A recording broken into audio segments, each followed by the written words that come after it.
오케이. 예, 반갑습니다. 오늘 ESG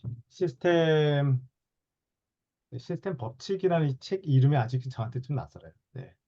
제가 도널드 메도스 여사의 Thinking in Systems 책 마지막 그 북클럽 진행하도록 하겠습니다.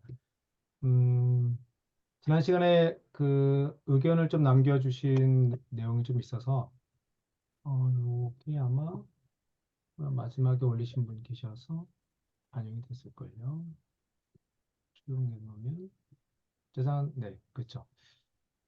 네, 글자가 잘 안 보일 수가 있으시니까 이거를 네, 이렇게 하면 잘 보이시죠?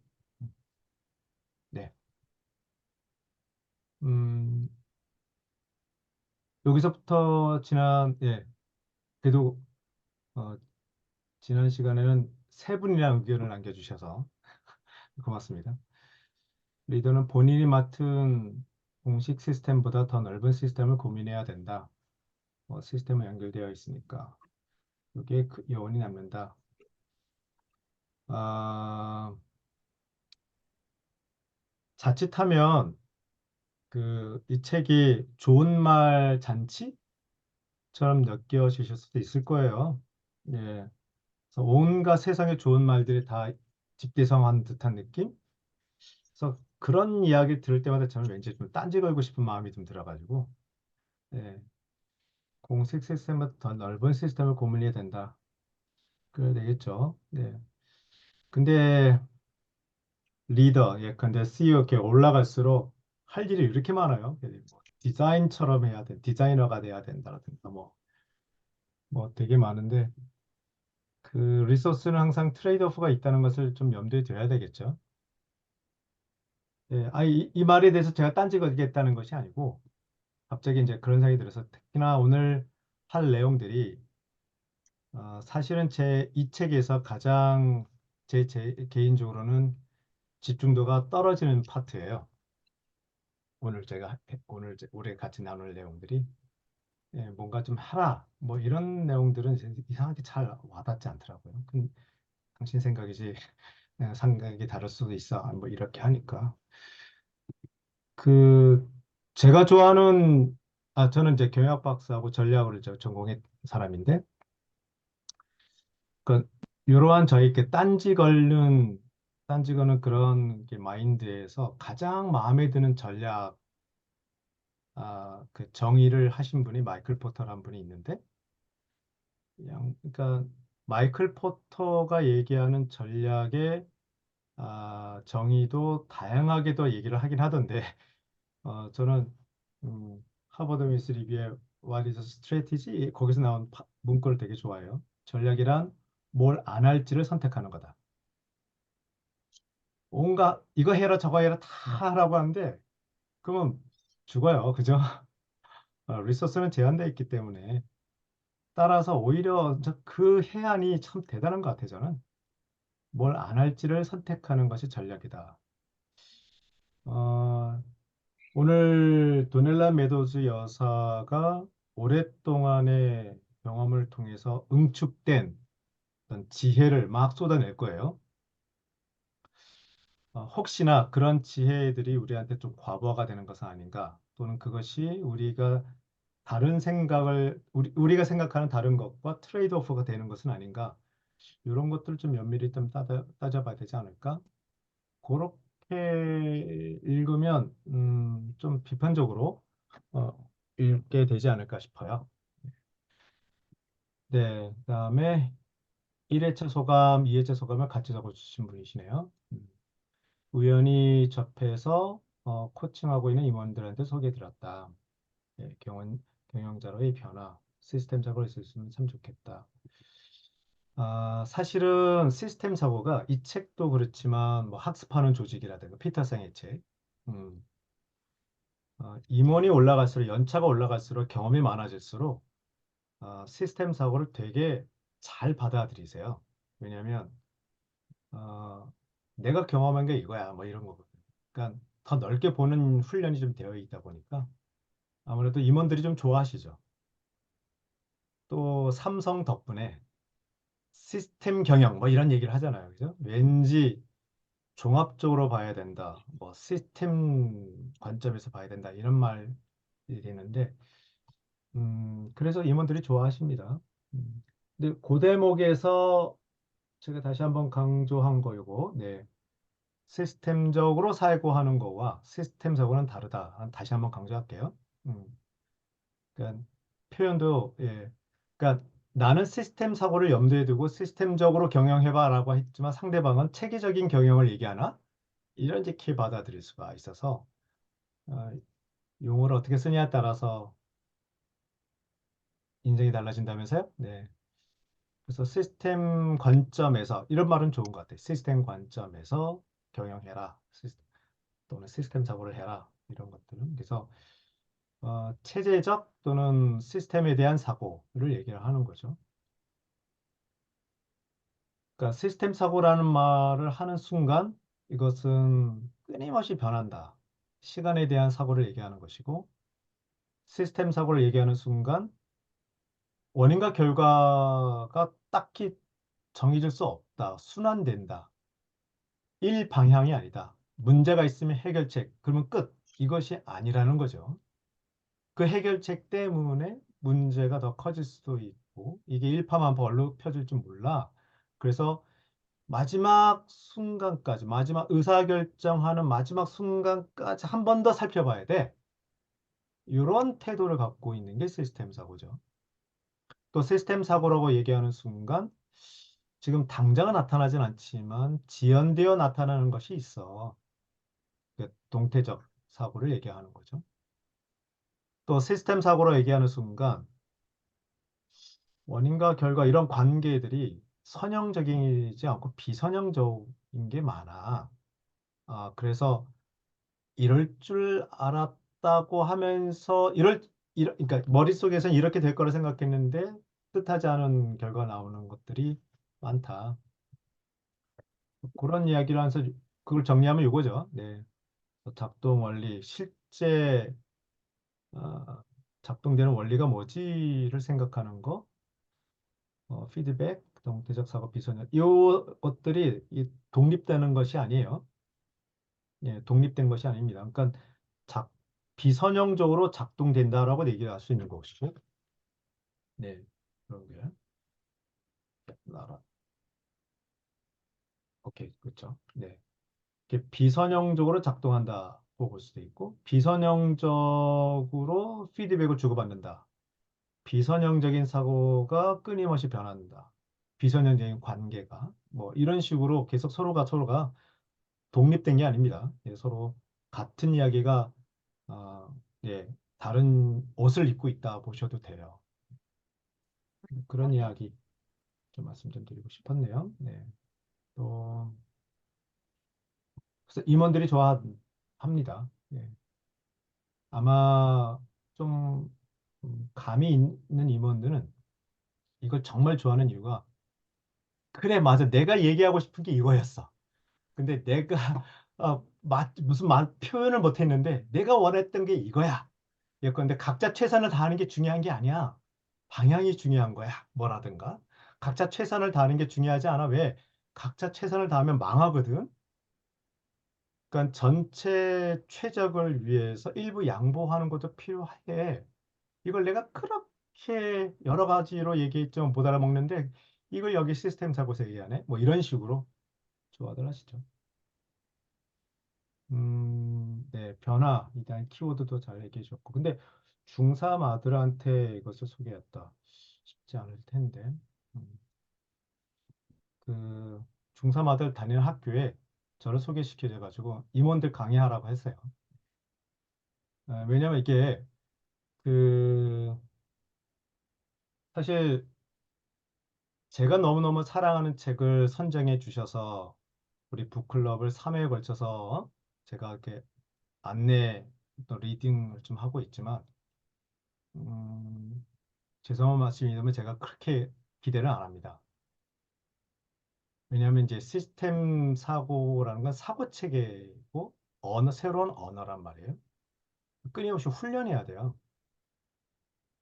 가나다라 우리가 어릴 때 말을 배운 것처럼 계속 만만한 것을 계속 훈련해야 되는데 그렇게 훈련하기에는 우리가 시간이 너무 짧잖아요. 그래서 예, 이거는 시스템 사고는 새로운 언어라고 생각해 주시고 훈련의 영역이다. 지식의 영역이 절대 아니다.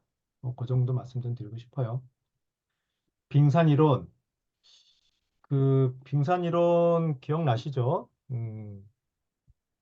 사실 참 뭐 이런 거 아니겠어요, 그죠? 네, 뭐 다들 아시겠 눈에 보이는 게 다가 아니다. 뭐 그런 얘기할 때 빙산의 우화를 많이 사용하는데 다시 말씀드리지만 이게 눈에 보이는 거 현상 자체에 대해서는 예를 들면 불이 났다. 하나도 관심 없습니다. 그런데 이 현상이 패턴을 보인다고? 뭐 이런 식으로 패턴을 보인다고? 그럼 뭔가 있다 이거죠. 뭔가 있다. 이런 패턴 하에서 나오는 이벤트, 사건, 저희 동네에서 뭐 이벤트란 표현도 많이 써요. 그러면 이런 패턴이 나올 수밖에 없는 구조가 있을 거다. 그 구조가 이제 여기에서 얘기하는 욕조 모델로 뭐 이렇게 그래서 이런 식의 구조가 있고 아니면 피터슨의 식으로 얘기한다면 인과순환지도 뭐 A가 B한테 영향을 미치고 B가 C한테 영향을 미치고 등등 이렇게 뭐 이런 게 있는데 근데 이 구조를 살펴보니 그 많은 사람들이 생각, 믿음, 뭐 등등등등 하는 그런 멘탈 모델의 결과물이다. 그래서 결국 멘탈 모델을 바꾸지 않으나 달라지지 않는다. 뭐 이런 얘기를 계속 하게 되죠. 뿅. 그래서 빙산 이론이 인상적이었다 말씀해 주셔서 대단히 고맙습니다. 그래서 assumption이란 단어를 끄집어내 주셔서도 정말 감사합니다. 그러니까 멘탈 모델을 바꾸는 것은 바꿔 말하면 많은 사람들이 증거 없이도 의심할 바 없이 진리로 받아들이는 것. 이게 이제 영영사전에서 얘기하는 assumption의 definition, 정의란 말이죠. 이것을 바꾸는 긴긴 싸움을 하는 사람들이 시스템 사고자 저를 포함해서 그런 것들입니다. 네. 예를 들어서 발전은 좋은 겁니까? 나쁜 겁니까? 뭐라든가. 당연한 거 아니야? 뭐 이런 거죠. 성장을 통해서 많은 문제가 해결될 수 있는 거 아니야? 근데 그런 생각들에 대해서 아니야. 아닐 수 있거든? 의심해봐. 옆에서 이렇게 찔러서 의심하게 만드는 역할을 하는 게 저희들이거든요.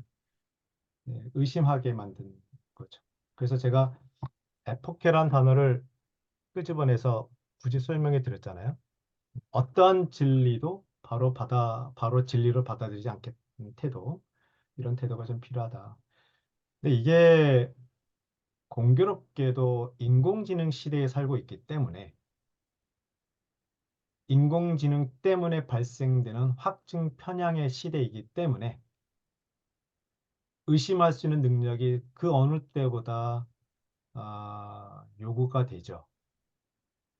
그거를 좀 더 있어 보이게 표현하면 그게 비판적 사고 아니겠습니까? 어, 네, 그렇게 다 좀 궤를 좀 같이 하고 있다. 그 말씀 좀 드리고 싶어요. 공무원 조직은 변화가 무척 어려울 것 같습니다. 그 차이가 어디서 오는지 궁금해졌습니다. 뭐 다들 알고 계시겠죠. 네. 게임을 계속하기 위한 필요 조건인지 게임의 궁극적인 목적인지에 따라 자원 배분이 달라질 것 같다. 이거 굉장히 중요한 말씀인데 어, 아마 오늘 내용에서 언급이 될 거예요. 그러니까 우리가 지금 어떤 게임을 하고 있는 거지? 그렇다면 게임의 룰까지도 살펴봐야 된다는 거죠.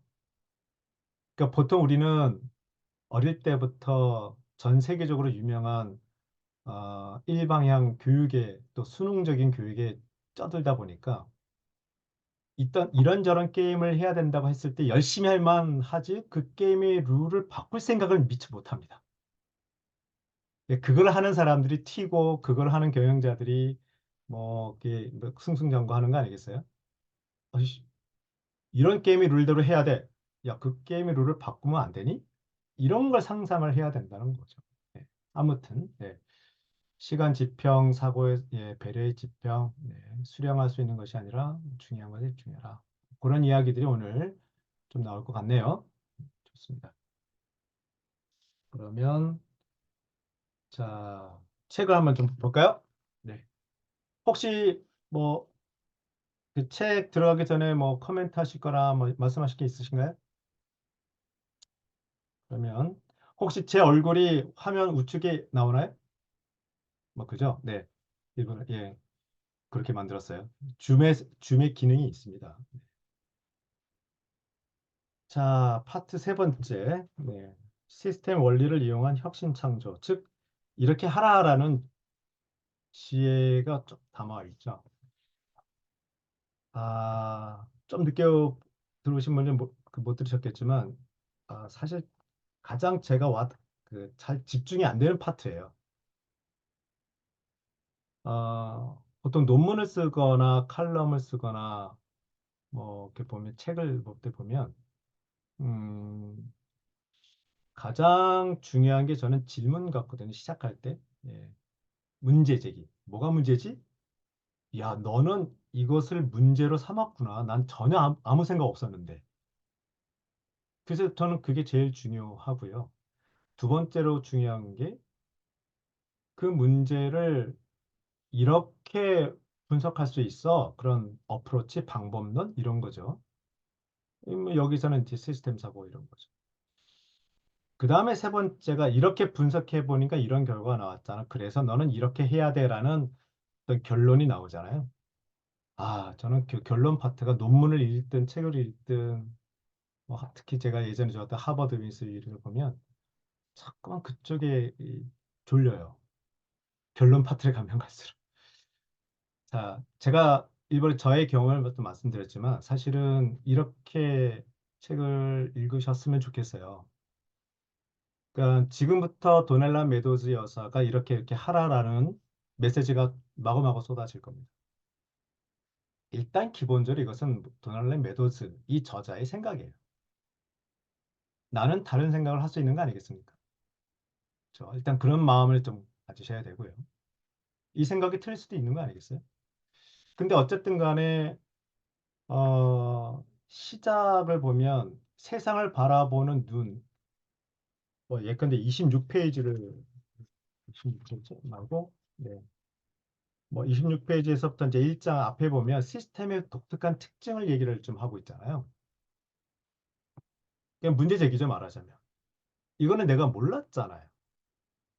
아, 근데 이러한 세상의 독특한 특징들을 이 책에서는 시스템 사고라는 앵글로, 그 중에서도 그러니까 시스템 사고를 표현하는 방법이 여러 가지가 있는데 이 책에서 얘기한 것처럼 욕조 모델로 설명할 수도 있고 피터 생애처럼 화살표로만 설명할 수도 있어요. 바꿔 말하면 이 아주 묘한 이 시스템의 특징을 다른 이론으로도 설명할 수 있는 거 아니겠어요? 예를 들어서 주역으로도 설명할 수 있고 다양하게 설명할 수 있습니다. 내가 찾으면 돼요. 그러니까 방법론보다 더 중요한 것은 문제 제기인 거죠. 그거는 내가 생각하지 못했으니까. 그러니까 개인적으로는 1장 첫 번째 섹터와 섹션이 되게 중요한 것 같아요. 근데 그러한 문제 제기는 내가 평소에 안 했으니까. 근데 이 책 덕분에 그런 문제 제기를 한 것이고, 자, 그런 문제 제기를 분석하는 방법으로는 다양한 방법이 있을 수 있다. 근데 이 책에서는 시스템 사고라는 것을 또 시스템 사고에서도 욕조 모델을 설명하고 있네. 시뮬레이션을 이용해서요.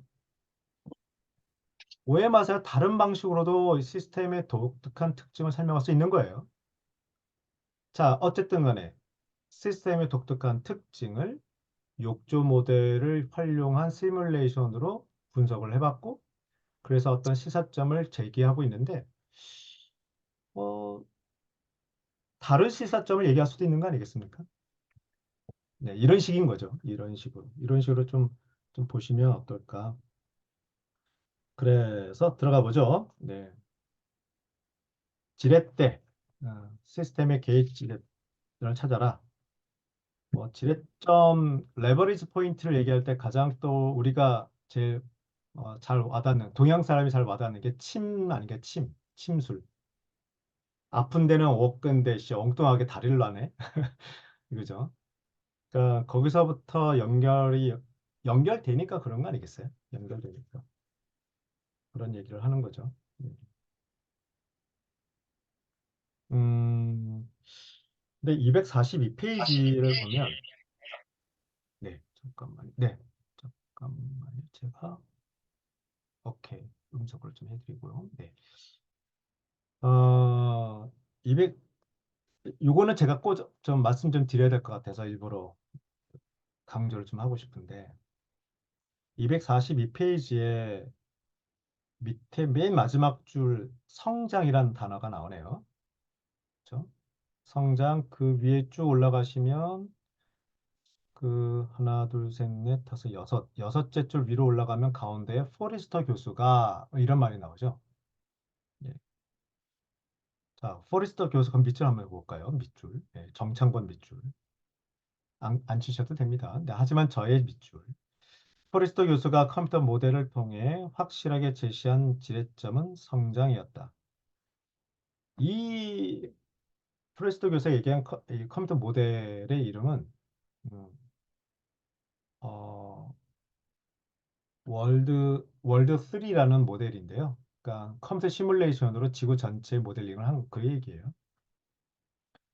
이 후속 작품이 이 저자가 참여한 성장의 한계입니다. 그래서 컴퓨터 모델을 통해 해놓고 가로치고 성장의 한계 그 책을 쓰셔도 돼요. 제시한 지렛점은 성장이었다. 그래서 성장에 대해서 까, 까고 있죠. 그러니까 제가 모두에 말씀드릴 것처럼 그 어썸션 중에 대표적으로 그러니까 삿바 싸움 하듯이 계속 싸우고 있는 이 어썸션 그 지렛대가 성장이라는 개념이에요.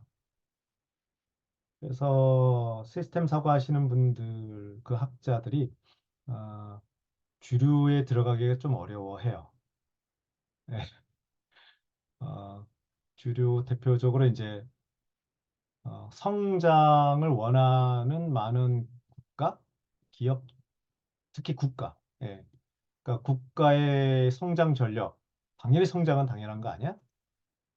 이런 맥락에서는 참 이런 이슈가 받아들이기가 쉽지 않죠. 그래서 예전에 그 로널드 레이건 대통령이 대중연설하면서 대놓고 그 성장의 한계라는 책을 깠어요. 성장이 다가 아니라고 하는 이상한 학자들이 있다 뭐 이런 식으로. 아무튼 그렇습니다. 이건 여러분들의 선택 한번 고민해 보시는 거죠. 저는 한번 툭 그, 당연한 거 아니야라는 거에 대해서 의심을 품게 해주는 나쁜 사람인 거예요. 네. 인구 성장뿐만 아니라 경제 성장이 지렛점이다. 그러니까 인구 성장, 경제 성장, 인구가 많아서 좋은 거 아니야? 그렇죠? 경제 성장이 좋은 거 아니야? 이런 거에 대해서 한 번 더 의심을 품게 하는 거죠. 성장은 혜택과 대가가 따르지만 일반적으로 우리는 가난, 기아, 환경 파괴 등으로 대표되는 성장의 대가를 생각하지 않고 모든 문제를 성장으로 해결한다. 정말 필요한 것은 훨씬 더 느린 성장, 전혀 다른 성장이며 어떤 경우에는 제로 성장이나 마이너스 성장이 필요하다. 음, 저는 요 문장에서 다 밑줄 쳐주셨으면 하는 바람이 있는데 느린 성장이란 단어, 그 느린이란 단어에 한번 좀 동그라미 쳐보시겠어요? 느린이란 단어. 왜 그러냐면 변화는 좋은 겁니까, 나쁜 겁니까? 어떻게 생각하세요? 좋을 수도 있고 나쁠 수도 있죠. 그죠? 예, 제 질문 항상 그런 식이죠. 뭐 상황에 따라서. 네, 엄마가 좋아, 아빠가 좋아 그런 거죠. 네. 근데 제 생각에는 변화 자체는 이슈가 아니에요. 정말 우리가 이슈로 삼아야 될 것은 변화의 속도 같거든요. 여기서 중요한 시사점을 저는 좀 말씀드리고 싶어요. 변화의 속도가 느리면 적응할 수 있습니다. 어떠한 변화도 괜찮아요. 사실은. 예. 근데 변화의 속도가 빠르면 그 구성원 중 그 개체 중에서 적응의 문제가 아주 발생하게 되죠. 변화의 속도가 빠르면 탈락자가 생길 수밖에 없고, 변화의 속도가 빠르면 어디까지 자를 거와 어디까지 노화의 방주에 태울지를 결정해야 됩니다. 우리가 코로나 때 경험해 봤잖아요. 그때 이 기준, 어디까지 잘라서 노화의 방주에 태울지 말지, 이것은 사회마다 다 다른 거고, 이건 사회적으로 합의해야 할 문제인 거죠. 아무튼, 그래서 오히려 변화가 느리면 생태라든가 기업이라든가 우리 신체나 환경 이런 것들이 적응합니다. 빨라서 문제인 거죠. 그런 생각이 좀 들어요. 네. 자, 오른쪽 146쪽에 보면 가운데 문장으로 잠깐 이렇게 달라고 시작한 반직관, 직관과 반대되는 카운터 인투이티브한 단어가 나오네요. 여기에 제가 화면에 요거죠. 네. 그럼 시스템이 반직관적인 모습을 보여서 우리를 깜짝깜짝 놀라게 하는 이유는 저는 저 세 가지인 것 같아요. 예. 일방향인 줄 알았더니만 이게 한 바퀴 돌아오네. 그리고 선형적일 줄 알았는데 비선형적이네. 그리고 옷이 몰랐는데 늦게 지연되어서 이런 영향을 또 생겼네. 예, 이런 것 때문에 우리 깜짝깜짝 놀란다. 그런 말씀 좀 드리고 싶네요. 네. 그래서 245쪽부터 가장 덜 중요한 시리즈가 나오네요. 네. 숫자. 보조금 숫자 가지고 깔짝깔짝 된다는 거. 그래서 246쪽에 보시면 음, 우- 우리가라고 시작하는 그 단락 위에서 두 번째 줄이죠. 거기서 하나, 둘, 셋, 넷, 네 번째 줄, 네, 네 번째 줄의 끝에 가시면 수도꼭지를로 끝나는 문장이죠. 한번 읽어볼게요. 수도꼭지를 다른 사람 손에 맡기면 수도꼭지가 돌아가는 속도가 바뀔 수 있다. 하지만 게임의 규칙, 수도꼭지를 통해서 물이 들어온다는 그것은 변함이 없는 거잖아요. 그래서 수도꼭지가 전과 다름없는 시스템과 연결되어 전과 다름없는 정보와 목표, 규칙에 따라 돌아간다면 시스템 움직임도 크게 달라지지 않을 것이다. 뭐 바이든을 뽑든 트럼프를 뽑든 미국의 시스템은 똑같을 것이다라는 그런 얘기도 되네요. 요 얘기가 아, 여기서 한 번 더 비슷하게 언급이 됐었냐면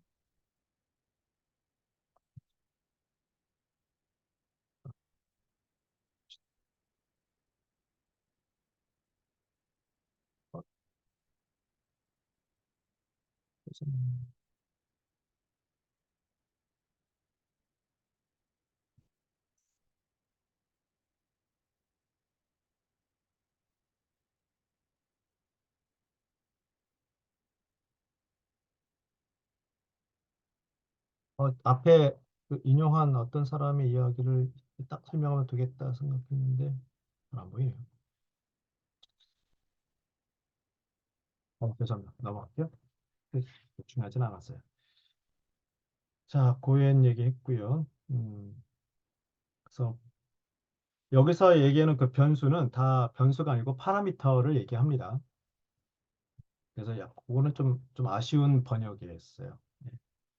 자, 파라미터 그 숫자를 이제 깔짝깔짝 해봤자 큰 변하지 않는다 그런 얘기고 248페이지 완충제 그러니까 버퍼링 역할을 한다는 거죠. 요게 이제 여기 계신 분 중에서 이제 경영 기업에 관련된 활동하신 분들이 좀 있으시니까 이 완충제에서 그 연결되는 개념이 바로 우리 재고예요. 재고 시스템. 재고가 많으면 경기 변동의 폭을 견딜 수가 있잖아요. 그러면 좋은 거냐? 재고가 많으면. 그렇지 않죠. 트레이드오프가 있는 것은 재고 비용, 재고 관리 비용이 생기는 거잖아요. 네. 그 트레이드오프가 있습니다. 그래서 이 완충제는 그거를 유지하기 위한 비용이 들어간다는 것을 잊지 말아야 되긴 해요. 예. 예. 근데 이 욕조에 물이 적으면 예컨대 예컨대 뭐 여러분들이 잘 쉽게 이해할 수 있는 게 일본의 Just in Time 간판 시스템, 지트 시스템, 네, 이것이 그렇게 떠받들었었잖아요. 예, 고객의 요구에 따라서 생산 시스템이 바로바로 연동돼 가지고 재고가 재고가 없는 시스템으로 해서 굉장히 효율적으로 운영되는 시스템의 대명사였죠. 네. 근데 그 효율성이 왕창 무너진 게 이제 코로나 전후 사정 아니겠습니까? 예. 그래서 완충제 이야기는 어디하고 트레이드오프가 될 수 있냐면 방금 제가 말씀드렸던 효율성, 네, 트레이드오프가 좀 되고요. 코스트 세이빙, 비용 절감과 트레이드오프가 됩니다. 이렇게 같이 놓고 보실 필요가 있어요.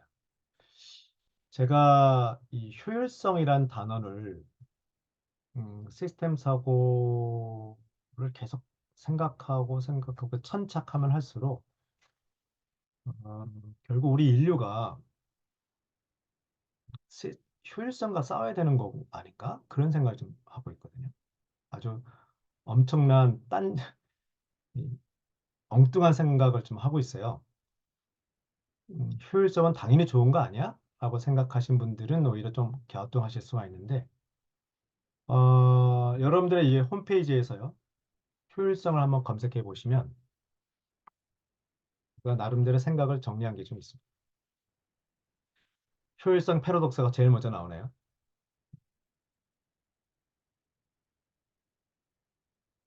그냥, 어, 저의 그냥 나중에 쓰려고 했었는데, 요새는 잘 안 쓰는데, 저의 가명이에요. 정말로의 가설 공장 시리즈. 네, 효율성 패러독스. 그러니까 특히 인공지능 로봇, 그다음에 뭐 업무 생산성, 업무 효율성 얘기할 때 효율성은 굉장히 중요하게 다루잖아요. 당연한 거고. 한번 이 시간에서도 말씀드렸지만 효율성이라 함은 인풋 대비 아웃풋을 항상 비교하면서 똑같은 아웃풋이면 인풋을 작게 하고 똑같은 인풋이라면 아웃풋을 크게 하는 것이 효율성의 큰 화두 아니겠습니까? 그렇죠? 근데 효율성 극대화했는데 이게 정말 아니네라고 하는 그 대표적인 사례로 아마 여기서도 말씀드렸는데 예컨대 이런 거죠. 어떤 선장과 선원들이 있는데 엄청나게 효율적으로 각자 최선을 다해서 정말 최고의 효율성을 거두는 어떤 배가 있다 칩시다. 네. 웬걸 이 배는 해적선이었어요. 느낌 어떠신가요? 네. 그러니까 여기서 이제 효율성보다 방향성이 중요하다는 시사점을 주는 거죠. 야, 해적선이 그렇게 되냐? 어, 맞아요. 그래서 제가 이 효율성 패러독스에서 아닌 말고식으로 저희 문제 제기를 하는 것은 뭐냐면 효율성을 추구할수록 효과성과 멀어지네. 효율성을 추구할수록 우리가 어디에 가고 있지라는 생각을 안 하네. 효율성을 추구할수록 우리의 그 목적 지향적인 그 생각이 사라지네. 묘하네. 그것을 뭐라 쓴 거거든요.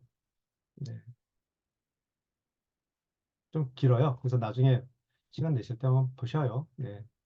그러니까 나름대로 제 딴에는 그 제 스스로도 그렇고 제 스스로한테 적용하고 있거든요. 근데 상당 부분 맞는 것 같거든요. 제가 제 나이 또래에 비해서는 상당히 IT에 강합니다. 스마트폰 잘 사용하고 막 이러거든요. 그래서 남 못지않은데 그렇지 않더라고요. 해보니까. 그래서 그걸 생각하면 할수록 뭐더 자유로워지고 뭐 그래요. 자, 밑에 249쪽, 네. 네, 넘어가고요. 그다음에 250쪽 볼까요? 네. 근데 뭐 절양에서 절양과 유령을 다 연결되고 뭐 그런 물리적 재설계 나오고 막 그러죠. 그다음에 251쪽에 지연 나오고요. 그런 내용들이 쭉 소개가 되고 있습니다. 네. 근데 252쪽에 보시면 예, 참 묘한 표현이 나오는데 맨 밑에 아, 밑에서 두 번째 끝에 가시면 모든 것은 지연될 만큼 지연된다. 무슨 뜻일까요? 아, 이게 약간 에피소드가 있는데 그 제가 이제 모델링보다는 이제 시스템 사고에 심취하고 있을 때 어느 공대 공학 출신의 교수님이 어, 시스템에는 지연이 없다. 그런 얘기를 아주 대놓고 얘기를 하시는 거예요. 그래서 저도 그분 모르는 사람도 아니고 근데 저는 아닌 것 같은데 어떻게 지연이 없다라는 얘기를 이렇게 대놓고 하지? 시스템 다이내믹스 하시는 분인데. 근데 알고 보니까 그 말도 맞더라고요. 그러니까 시스템은 사실 자기 속도대로 움직였을 뿐이에요. 예. 그러니까 소요되는 시간들이 각각 다를 뿐인 거죠. 시스템은 자기 속도대로 움직였을 뿐인데 내가 그거를 못 알아챘던 거죠. 예. 이것도 이제 그런 맥락에서 보시면 되지 않을까. 음, 그래서 253쪽의 위에서 두 번째 줄 보시면 뭐 불가피한 피드백 지연으로 아주 큰 문제가 발생하지 않도록 아까 제가 한 말하고 연장선에서 변화의 속도를 늦추는 편이 더 쉬운 방법이라는 표현도 나오네요. 네, 다르게 표현하면 기다려주는 거죠. 네, 어떻게 보시나요? 네. 그래서 그 밑에 그러니까 마지막 단락의 위로 셋째 줄에 가시면 지연을 없애려고 하는 것보다 기술과 가격이 따라올 수 있도록 시스템의 속도를 늦추는 것이 더 많은 지렛대가 있다.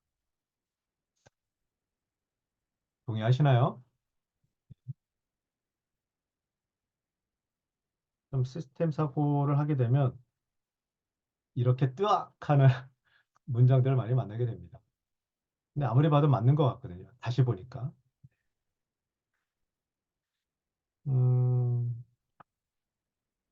254쪽 넘어가 볼게요. 네, 균형 피드백 나오는데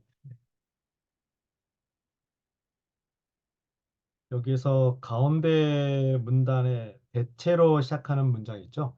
대체로 복잡 시스템은 대체로 가동할 수 있는 균형 피드백 루프가 많아서 조건과 영향이 다양하게 변해도 스스로 조정이 가능하다. 이게 뭔 말이냐면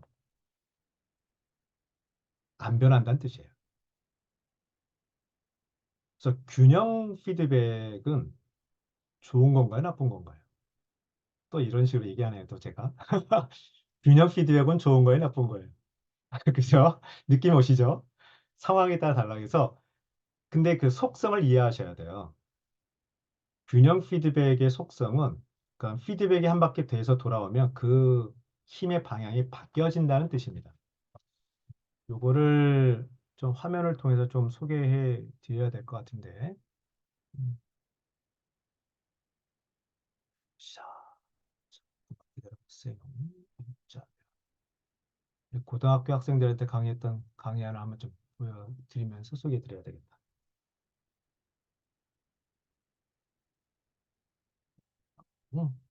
그러면 뿅 피드백 뭐 동그라미가 많죠 이건데요. 네 먼저 그러니까 강화 피드백 균형 피드백 이렇게 얘기를 할 때는 그 인과관계의 힘의 방향이 같은 방향이냐 반대 방향이냐 그런 얘기를 하는 겁니다. 이걸 좀 더 뭐 깊숙하게 들어가 혹시나 이과 출신이 있으시면 음, 그분들이 듣기 좋은 표현을 한다면 이제 벡터 개념이라고 말씀드릴 수 있어요. 힘의 방향의 문제인데 모두 다 같은 방향으로 플러스는 같은 방향, 마이너스는 반대 방향. 그러면 좀 따라오실 수 있나요? 괜찮아요? 네. 이제 요거는 이제 피터생의 버전으로 시스템상으로 소개하는 거예요. 네. 다시 강조합니다. 플러스는 덧셈이 아니고 플러스는 좋다는 뜻이 아니고 원인이 증가하면 결과, 영향이 더 증가하는 방향으로 원인이 감소하면 결과도 감소하는 같은 방향이라는 뜻입니다. 예컨대 A가 증가하면 B는 어떻게 된다는 뜻인가요? 감소한다. 감소, 그렇죠? 감소하게 되죠. 자, B가 감소하면 C는 어떻게 돼요? 증가, 감소, 증가. 증가. 오케이, 천재 계시네. C가 증가하면 A는 A는 증가. 그렇죠? 더 증가하게 되네요. 그렇죠? 기존에 증가했던 거에 덧붙여서. 네. 그럼 B는 감소. 네, 덜 더 감소. 감소 뭐 이런 거죠. 그러면 C도 더 감소 이렇게 되는 거죠. 그래서 올라가는 증가하는 애는 더 증가하고 감소하는 애는 더 감소한다는 거죠. 지가 원래 가던 방향대로 더 증폭되는 거예요. 바꿔 말하면 처음에 감소를 시작해도 자, 구조는 똑같아요. 구조는 똑같은데 시작을 A가 감소를 시작하면 B는 어떻게 돼요? 증가. B 증가 이렇게 증가. 되는 거죠. 음, 그렇죠. C는 어떻게 돼요? 감소. 감소. 그럼 A는 어떻게 돼요? 감소. 더 감소. B는 더 증가. C는 더 감소. 그래서 혹자는 더 증가하는 요 모습 보고 선순환이네라고 얘기하고 더 감소하는 요 모습을 보고 혹자는 이거는 악순환이네라고 얘기하는데 시스템 사고에서는 같은 구조인 거예요. 그냥 그 성격이 증폭되고 있는 거죠. 그래서 이런 표현을 써요. 그래서 강화됐다 하겠는데 밸런스 균형 피드백은 자 이게 마이너스가 하나죠, 그죠? 자 갑니다. A가 증가하면 B는 어떻게 돼요? 감소. 감소하려고 한단 말이에요. 그래서 음, 감소하려고 하고 그럼 C는 어떻게 될까요? 감소. 감소하려고 하게 되는 거예요. 같은 방향. 자, 이제 그 다음부터 중요해요. C가 감소하려고 하는 힘을 주니까 A는 어떤 힘을 받는다는 뜻이에요. 감소하려고. 예, 감소하는 힘을 가지려고 합니다. 그래서 기존에 증가하려고 했던 힘과 즉 뒷다리 잡는 힘이 만났어요. 그래서 그 결과로 음, 증가하더라도 덜 증가할지, 그 음, 결과로 감소할지는 두 힘을 따져봐야 될 문제예요. 음, 최소한 더 증가하진 않죠. 음, 그렇죠? 딱 그런 느낌이에요. 자, 그래서 빨간색 감소하는 힘을 받고 있어요, A가. 그럼 B는 어떻게 돼요? 증가. 그렇죠. 증가하는 힘을 받게 되어서 두 힘이 맞짱 뜨고 있는 거고 맞짱 뜨는 힘의 결과로 덜 감소될지 실제로 증가될지는 두 힘을 따져봐야 될 문제. 뭐 이렇게 되는 거죠. 자, 이런 식인 거예요. 이게 균형 피드백이에요. 근데 위에 표현을 보시면 균형 피드백의 표현이 세 가지가 있네요. 뭐 두 가지 크게 밸런스 피드백. 또 하나가 컨트롤 피드백이라고도 합니다. 그러니까 균형이라는 말을 살짝 뒤집으면 튀지 못하게 한다는 뜻이에요. 그렇잖아요? 통제한다는 뜻이에요. 그렇게 그 말씀 드리고 싶어서 이렇게 길게 왔어요. 그래서 예, 여기 보면 예, 아, 그냥 펴놓고 그랬구나. 그래서 254쪽에 보시면 네, 대체로 복잡 시스템은 뭐 이게 스스로 조정이 가능하다는 얘기가 셀프 컨트롤 그러니까 튀지 못하게 한다는 뜻이죠. 아, 교육계에 계신 분은 아마 그러니까 실제 우리나라 초, 중, 고, 대학교 교육계에 계신 분이 이렇게 많지 않으실 텐데 교육 시스템이야말로 엄청난 밸런스 피드백이죠. 튀지 못합니다. 선생 한 사람이 음, 튀지 못합니다. 네. 그래서 이걸 또 다른 식으로 그 상사 이미지를 떠올리신다면 먹이 사슬을 떠올리시면 될 거예요. 그래서 먹이 사슬이 촘촘하게 풍성하게 연결된다는 뜻은 어떤 먹이 사슬 하나가 싹 사라져도 연결고리가 사라져도 다른 걸로 대체할 수 있다는 거 아니겠어요? 네, 음, 네, 그렇게 연결시켜 주시면 되죠. 네. 그러면 지금 먹이 사슬 얘기도 나오고 아까 스탁도 나왔는데 음, 시스템이 아까 리질리언스 전에도 다뤘었잖아요. 복원력. 학자들마다 이 복원 뒤에도 또 복원 얘기 나옵니다만 복원력, 리질리언스는 중요하다. 왜? 외부의 충격이 없는 경우가 없을까? 외부의 충격을 사전에 막을 수가 없으니까. 음, 그 얘기예요. 네. 어차피 충격을 받을 거. 그러면 복구라도 빨리 하자는 거 아니겠어요? 어차피 충격을 받을 거. 덜 피해 보자는 거죠. 네. 그게 핵심 이슈가 돼요. 그러니까 여러 가지 이슈가 있지만 좀 간단하게 표현한다면. 그래서 그러면 우리가 외부의 충격을 통제하지 못하는 상황에서는 우리가 충격을 받을 준비를 해서 리질리언스, 복원력을 키워야 되는데 어떻게 이걸 복원력을 키워야 되느냐? 야, 여기에 또 묘한 트레이드오프가 있습니다. 첫 번째, 물론 이제 학자들마다 달라요. 근데 이것서 여러분들 리질리언스에 대한 개념을 호기심을 가지고 계속 파시면 저는 딱 두 가지만 얘기할 건데 더 다양하게 풍성하게 이제 체크리스트를 갖게 되실 거예요. 첫 번째는 redundancy, 잉여성입니다. 많아야 돼요. 예. 예. 그래서, 어, 예컨대 그 잉여성 또 하나가 효율성의 반대말이 뭐죠? 음, 아까 뭐라 했죠? 효과성. 효과성이라고 했었죠. 그죠? 음, 어, 갑자기 까먹었네. 잉여성 말고 또 하나 더. 리단던시하고 그렇지, 그렇지. 떠올랐어. 굉장히 중요한 단어다. 바보 아니야? 예. 어, 잉여성이라는 뜻은 그 남아돈다는 개념이잖아요. 잉여인가 생각하면 딱 맞죠.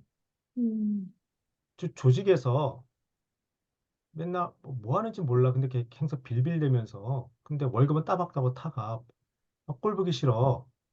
잉여성이에요. 잉여인간. 음, 그런 사람이 필요하다는 거예요. 말하자면. 그러니까 좀 약간 극단적인 표현을 썼지만 생태계에서 얘기한다면 개미를 생각해 봅시다. 개미가 1,000마리 있을 때하고 10만 마리 있을 때. 근데 개미들이 막 살고 있는데 거기 홍수가 나서 쓸려갔다 생각해 봅시다.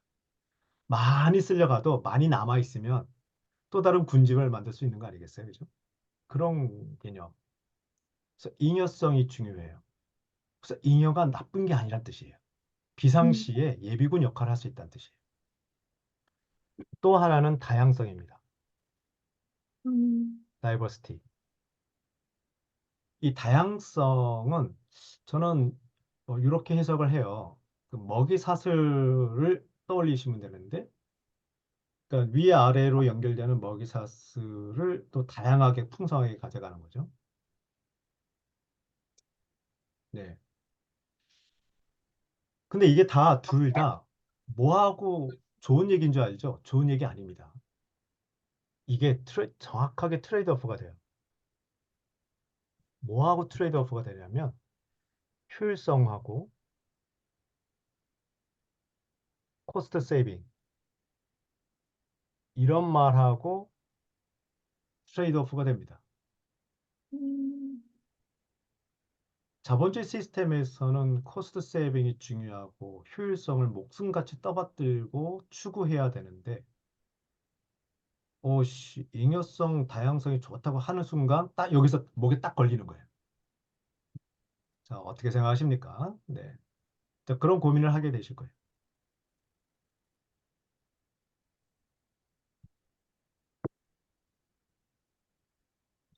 말씀드렸고요. 네. 쭉쭉쭉 가볼게요. 네. 그러니 쭉 됐고, 네. 258페이지에 강화 피드백, 그래서 추진 루트의 증가력, 음, 네, 정보의 흐름, 정보를 더 많이 가져가야 된다. 그런 얘기를 하네요. 262쪽으로 가면 규칙, 장려체가 처벌 제약, 규칙을 바꿔라. 뭐 그런 얘기죠. 네, 법을 바꿔라. 등등등. 그다음에 264. 그러니까 숫자가 올라갈수록 보다 근본적이지만 하기 어렵다는 뜻이잖아요. 만약에 여러분들이라면 이 번호를 어떻게 바꿀 수 있을까요? 순서를? 여러분이 생각하는 우선순위.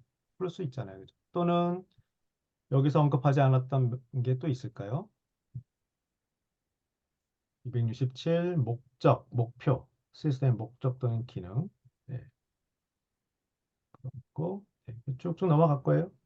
270 패러다임, 목표, 규칙, 뭐 오른쪽에 랄프 waldo 에머슨의 얘기도 나오고 그러네요.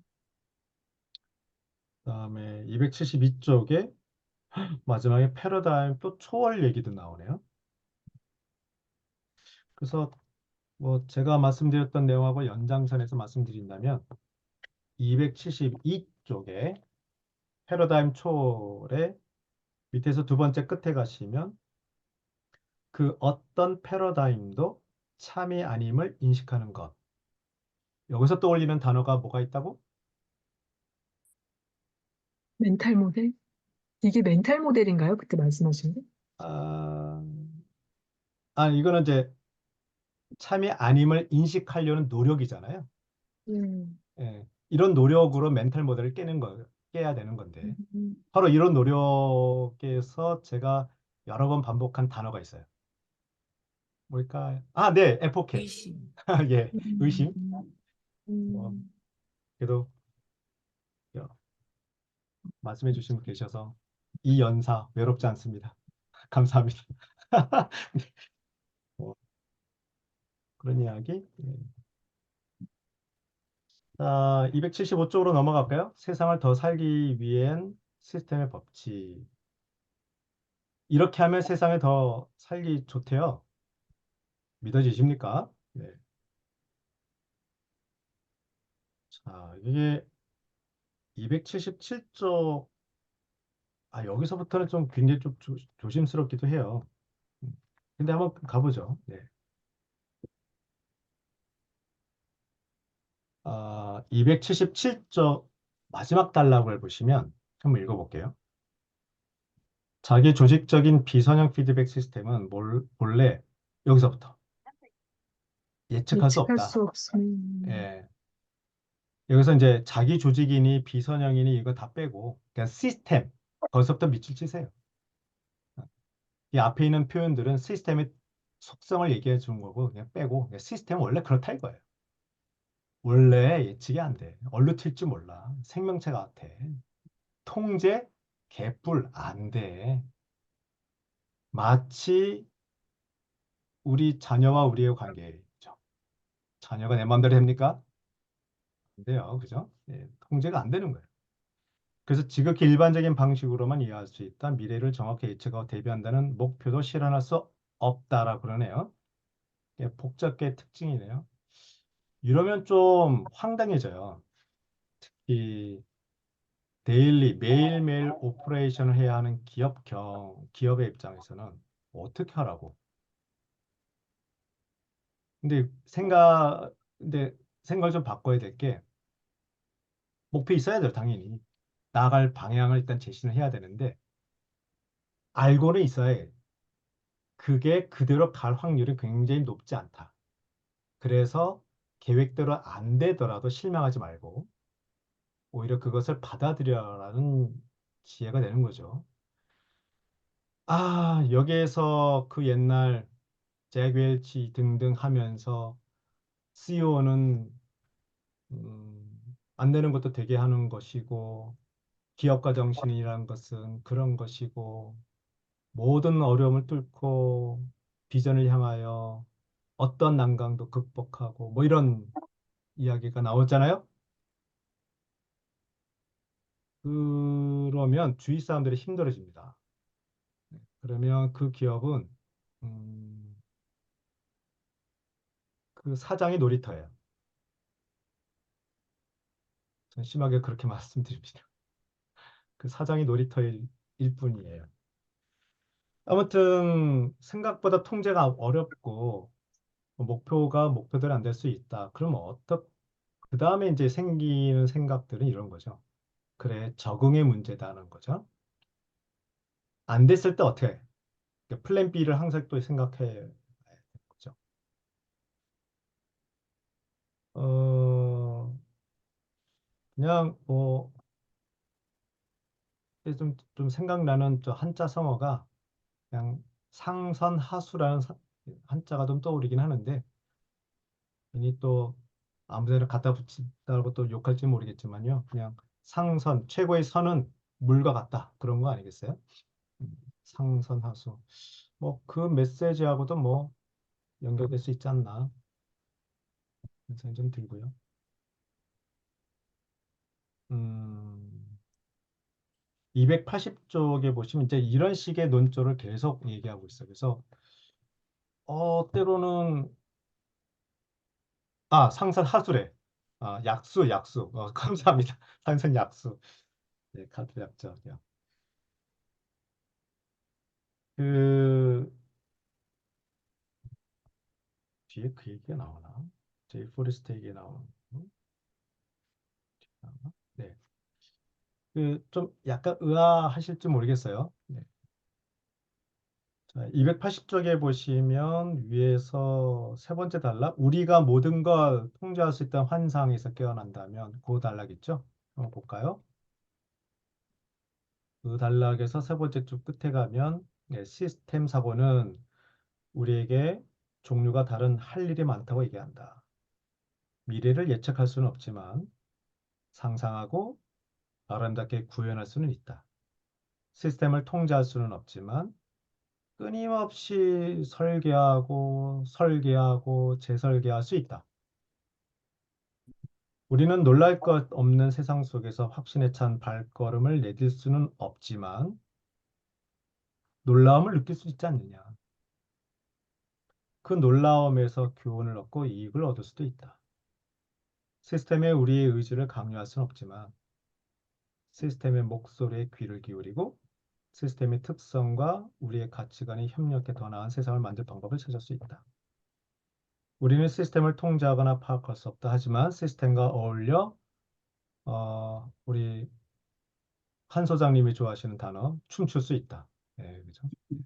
Dancing is a system. 그런 거죠. 네. 그래서 시스템에 적응하고 춤추기 위한 지침이라고도 볼 수 있을 것 같아요. 예? 그래서 그러다 보니까 이제 282쪽에 그러니까 각자 얘기하고 막 그러네요. 284쪽 정신 모델을 분명히 드러내라. 아마 쉽지는 않아요. 네. 근데 쉽지는 않지만 불가능한 것은 아닙니다. 일단 여러분들은 뭐 가랑비 어쩌듯이 이 책을 통해서 저를 통해서 정신 모델, 멘탈 모델 들으셨잖아요. 그래서 이제 아마 귀에 못이 박히도록 들으셨고, 네. 이제 뭐가 읽으시더라도 뭐 그런 쪽에 또 연결해서 생각하시게 될 거예요. 인포메이션에 대한 이야기, 네. 언어를 신중하게 사용하고 시스템의 개념으로 언어를 풍부하게 하라. 그런 얘기 하네요. 말하자면, 음, 거기 한번 밑줄 한번 써보실래요? 287쪽의 빨간 글씨. 언어를 신중하게 사용하고 시스템 개념으로 언어를 풍부하게 하라. 그 밑에다가 시스템 사고 문해력이라고 한번 써보실래요? 그래서 지금 홈페이지에서 한번 검색해 보시죠. 네. 그래서 문해력이라고만 검색하셔도 뭔가 나올 겁니다.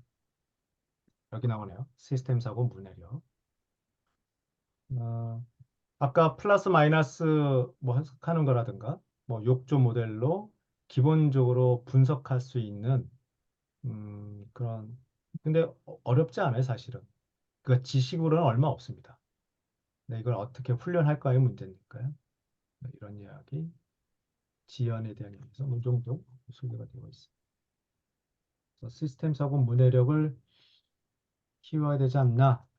그래서 고맙게도 여기 이제 제 홈페이지에서 위에 활용법 클릭하시면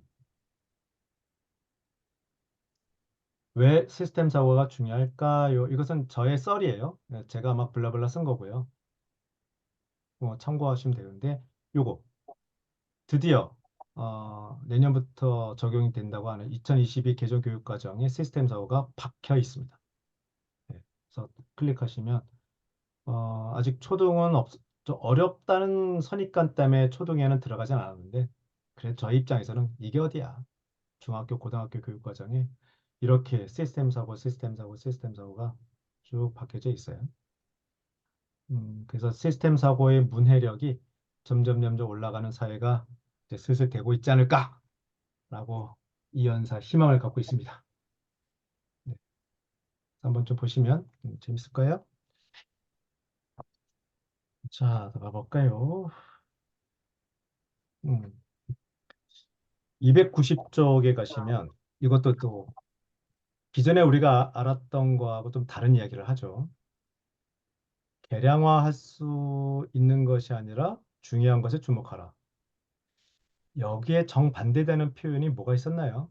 그, 그 식스 시그마의 큰 원칙 중에 하나가 뭐가 있었나요?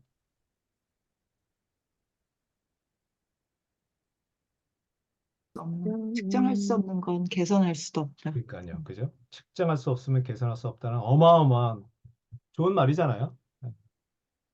근데 그 계산하려면 사실은 측정하고 이렇게 해야 된다는 그런 얘기이긴 한데, 근데 그래서 측정해야만 된다라든가, 그래서 측정되지 않은 것은 무시한다든지 음, 이런 편향이 생겼죠.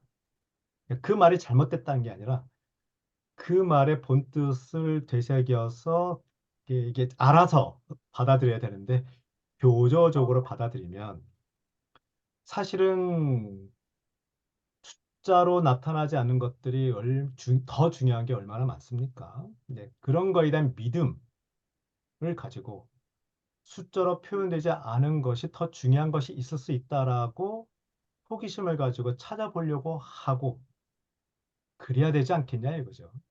네. 어, 그래서 제가 뭐 인문학 얘기하는 거예요.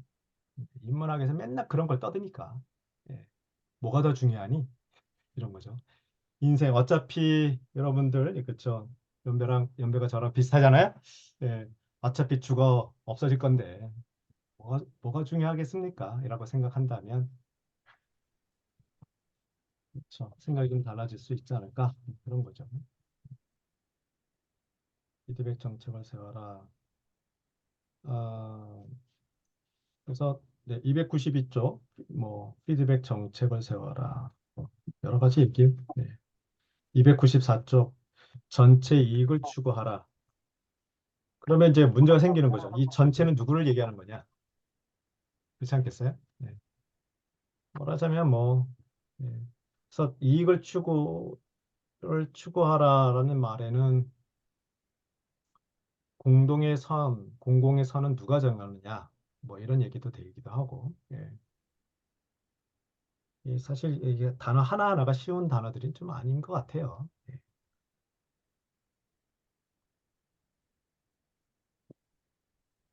그럼 그거 한번 읽어볼게요. 전체 이익을 추구하라. 기회층은 상위층이 아니라 하위층의 봉사하기에 존재한다는 것을 명심하라. 제가 이거 한번 우리 앞에서 언급됐었어요. 계층이란 단어 이게 나올 때. 그래서 제가 밑줄 짝 같이 한번 부탁드렸었죠. 전체를 무시한 채 시스템의 일부나 하위 시스템을 최대화하는 실수를 저지르지 마라.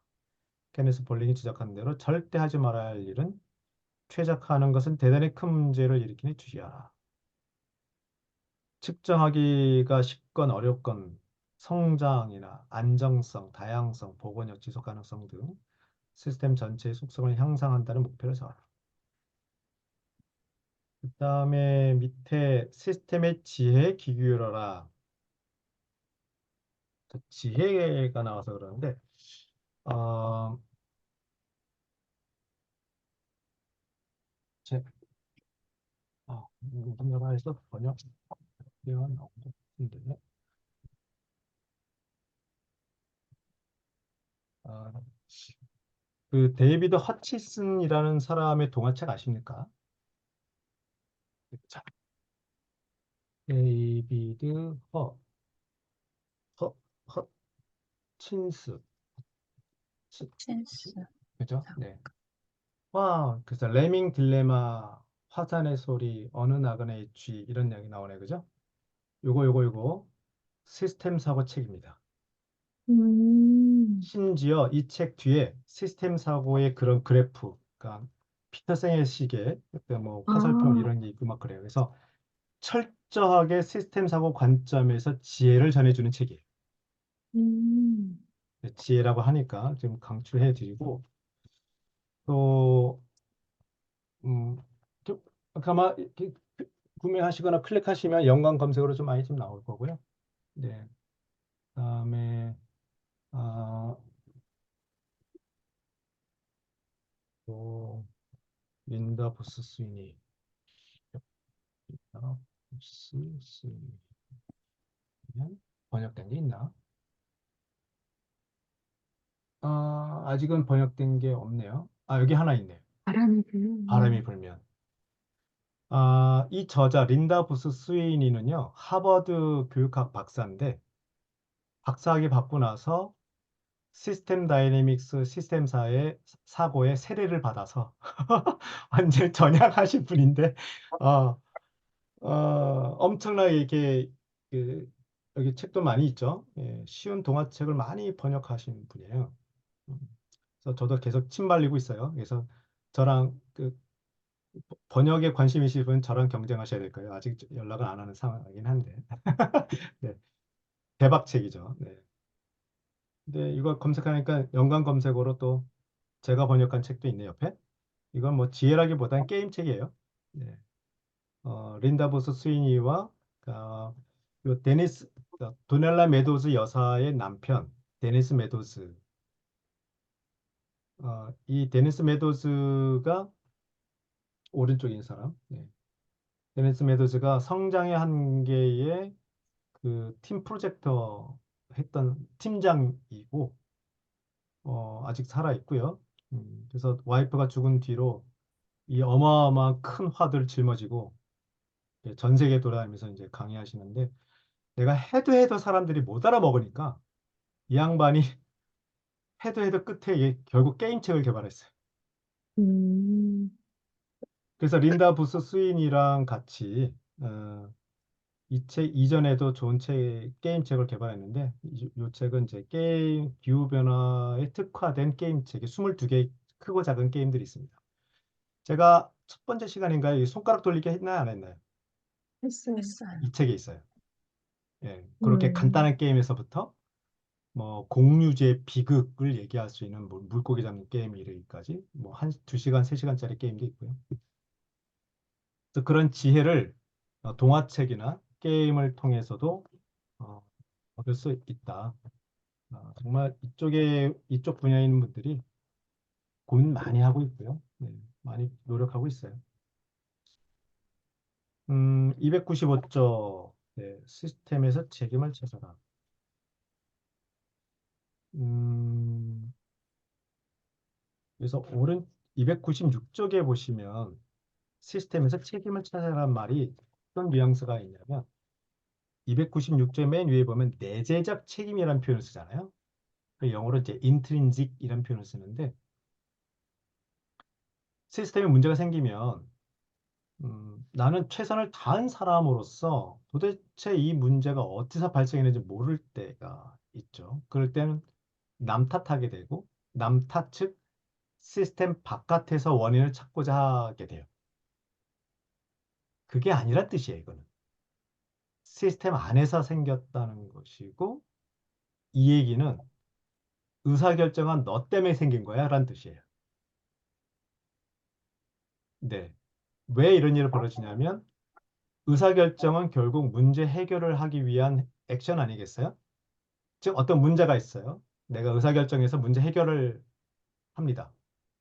근데 이것이 반복되고 시간이 되면서 또 지연되는 또 다른 의도하지 않은 결과가 생겨서 문제를 더 키운단 말이죠. 그거를 의사결정하는 나는 몰라. 내가 결국 원흉인데, 내가 원흉인데 그걸 모르는 거죠. 네. 뭐 그런 이야기를 하는 겁니다. 그래서 시스템 사고를 참 여러 가지로 표현하는데 그 중에 하나가 어, 이 인트린직 띵킹 한다는 거, 그러니까 원인을 바깥에가 아니라 시스템 안에서 원인을 찾고자 하는 태도, 이런 것도 이제 시스템 사고라고도 얘기를 하죠. 당연히 그런 생각을 하게 돼요. 297 겸손한 단어, 계속 학습하라는 단어가 왜 생겼겠어요? 네. 에포케 끊임없이 해야 되니까. 네. 그리고 끊임없이 변하니까. 끊임없이 내가 내 직관과 반대되는 행동들이 그런 변화가 나타나니까 뭐지? 하는 거죠. 그러니까 호기심 생기고 그래서 찾아보면 이게 또 재밌다는 거예요, 또. 그래서 아까 뭐 그 춤추자, 뭐 시스템의 박자에 맞추자, 뭐 이런 것도 다 같은 맥락이라고 보시면 되죠. 그래서 시스템 사고를 정말 지치지 않고 꾸준히 하려면 298쪽에는 요 단어들이 참 저는 와닿아. 어, 위에서 두 번째, 위에서 세 번째 줄, 그러니까 한번 읽어볼게요. 그러니까 모르는 것이 있어야, 모르는 것이 있을 때 해야 할 일을 하는 척 허세를 부리거나 뭐는 거라. 그리고 실험을 통해 배워라 나오잖아요. 실험 동그라미. 네, 동그라미. 네, 죄송합니다. 네, 동그라미. 버크민스터 풀러. 아, 이 사람 버크민스터 풀러라는 인류학자인데 이 도널드 메도즈 여사가 끔찍히 좋아하는 사람이에요. 이 사람 이야기를 정말 많이 언급을 하거든요. 근데 정말 좋은 이야기 많이 하셨어요.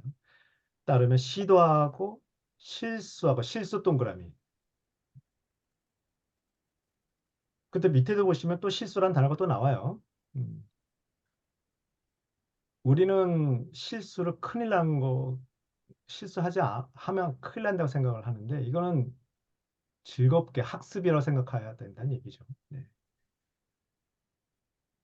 그래서 그 밑에 보면 따옴표로 꾸준히 한다는 단어가 나오는데요.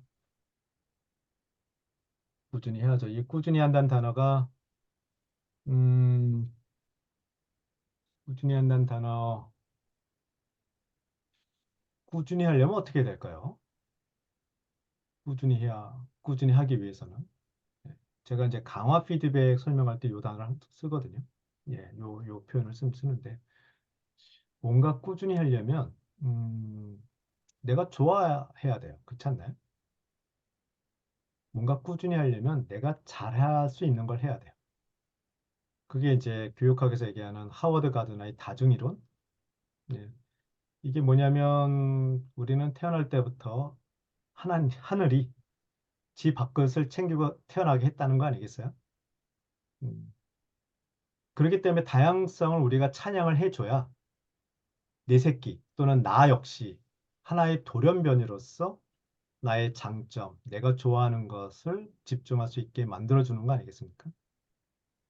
예, 그렇게 다 연결이 좀 되는 것 같아서 꾸준히 한다는 단어는 저희 시스템 사고에서는 이런 단어로도 많이 애용을 합니다. approximation, 접근한다는 뜻이죠. 예, 뭐가 진리인지 모르겠지만 그렇다고 포기하는 것이 아니라 아닌 말고식으로 한번 해보고 실험도 해보고 실수했어. 오케이. 그럼 딴 일을 가면 되는 거고. 왔다 갔다 왔다 갔다. 네. 전략 목표 세우라 이거예요. 근데 틀릴 수 있다. 틀리면 틀린 대로 학습을 해서 수정하고, 뭐, 틀렸다고 일벌백계 하지 말고, 네, 뭐, 목표들을 달성하면 인센티브 얼마 주고 못하면 뭐, 토해내고 이런 거 하지 말고, 틀리면 틀린 대로 그걸 학습으로 받아들여서, 새로운 목표를 설정하고, 그래서 찾아가자 이거지, 계속. 그런 단어를 굉장히 좋아합니다. 299 복잡성을 찬양하라. 뭐 피할 수 없으면 즐기라고 그 얘기죠. 어, 복잡성의 대표적인 특징이 외부로부터 오는 충격은 우리가 막을 수 없다. 그래서 리질리언스가 중요해. 이렇게 연결되는 거잖아요. 뭐 시간의 지평을 확장하라. 이것도 좀 어폐가 좀 있어요. 그러니까 요 나중에 어디 보자. 책 제가 번역한 책 어딨냐? 오케이. 시간의 지평을 확장하라는 요 책과 정대치되는 말을 남편이 합니다. 네. 혹시 아까 제가 소개했던 그 기후변화 플레이북 게임책 어디가 메모해 보세요 나중에. 그러니까 제가 무슨 얘기를 하는지. 어, 시간의 지평을 너무 많이 확장해서 되는 일이 아니다라는 얘기를 이 남편이 데니스 메도우즈가 해요.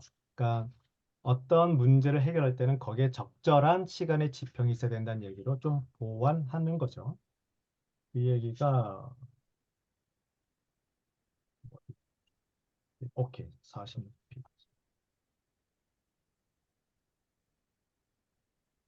그 하이퍼링크 차원에서 시간의 지평을 확장하여라가 여기 기후변화 플레이북 북의 페이지 46쪽 게임으로는 세 번째 게임이에요.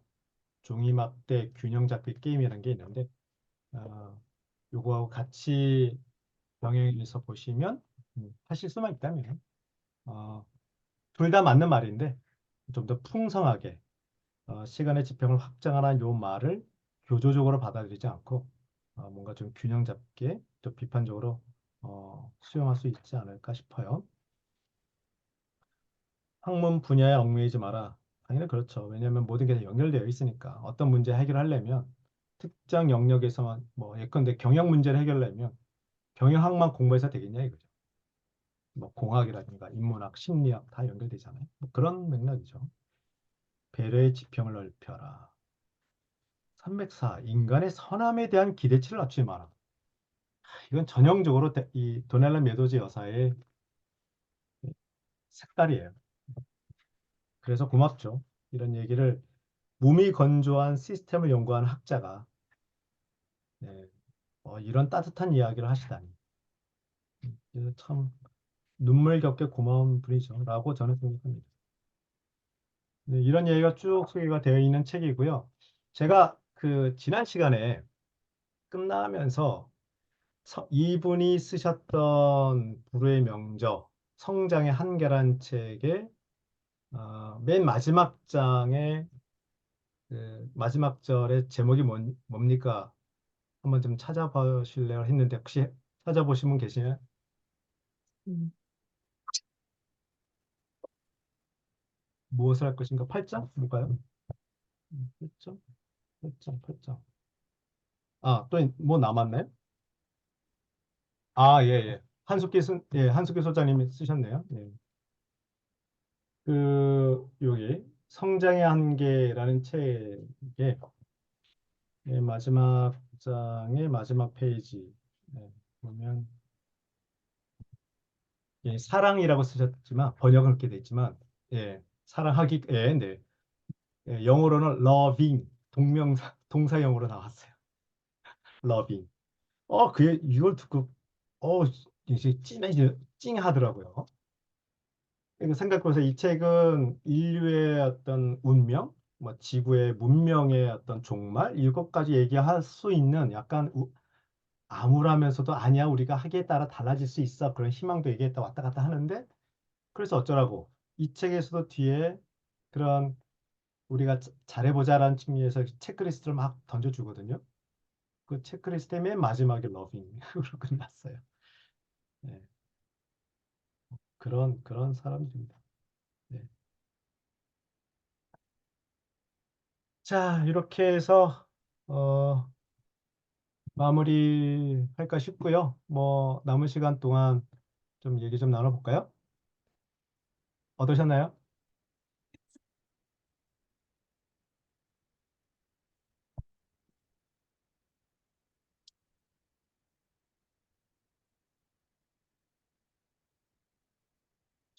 잠깐. 네, 사랑하게, 예, 사랑.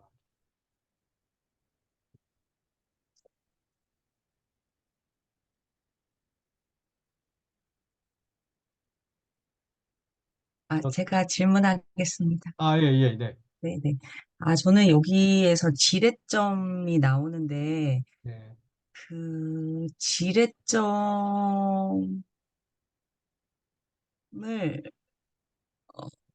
지렛점을 그렇게 막 균형과 강화와 뭔가 막 그렇게 하는 거보다, 그거에, 어,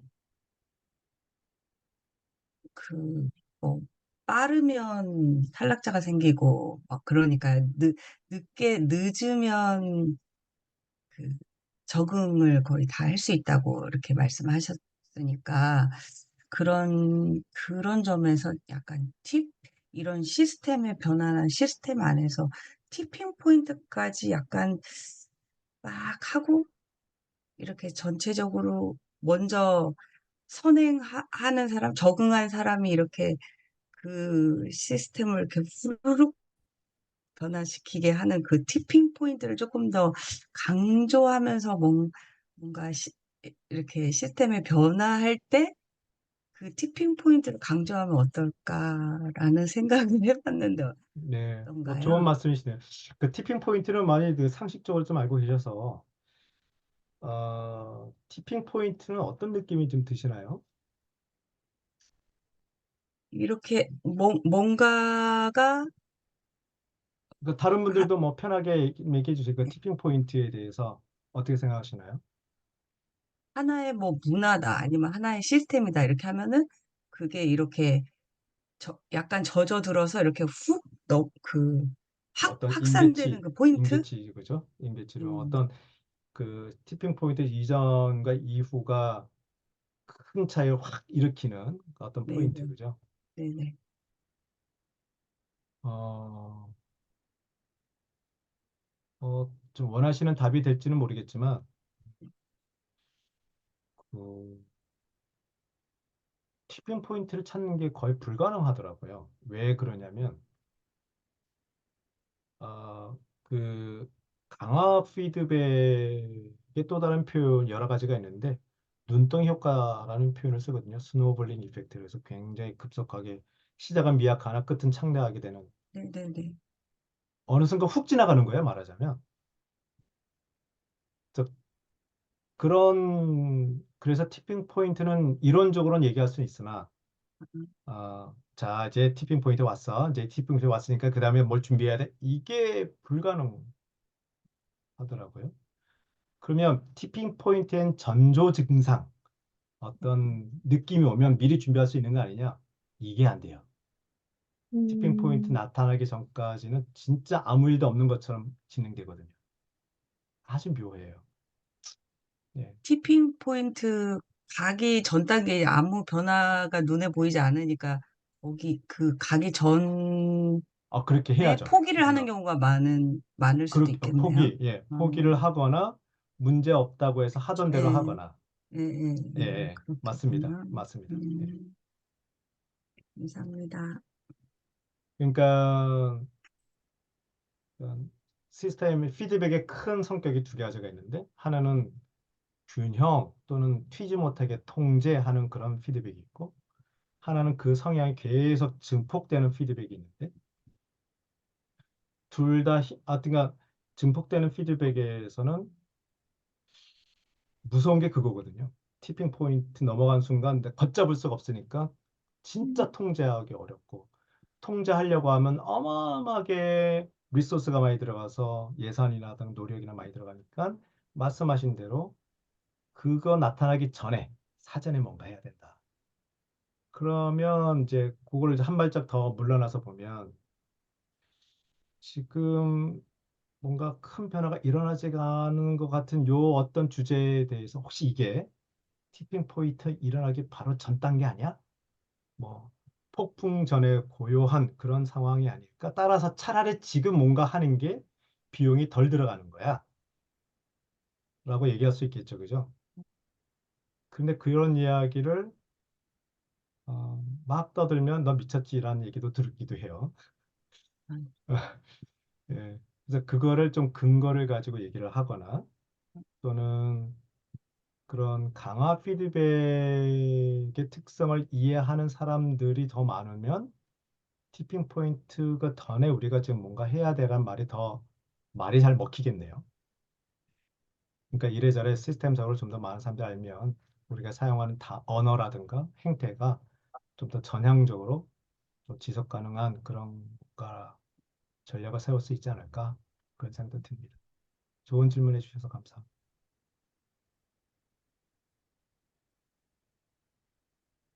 3분 남았어요.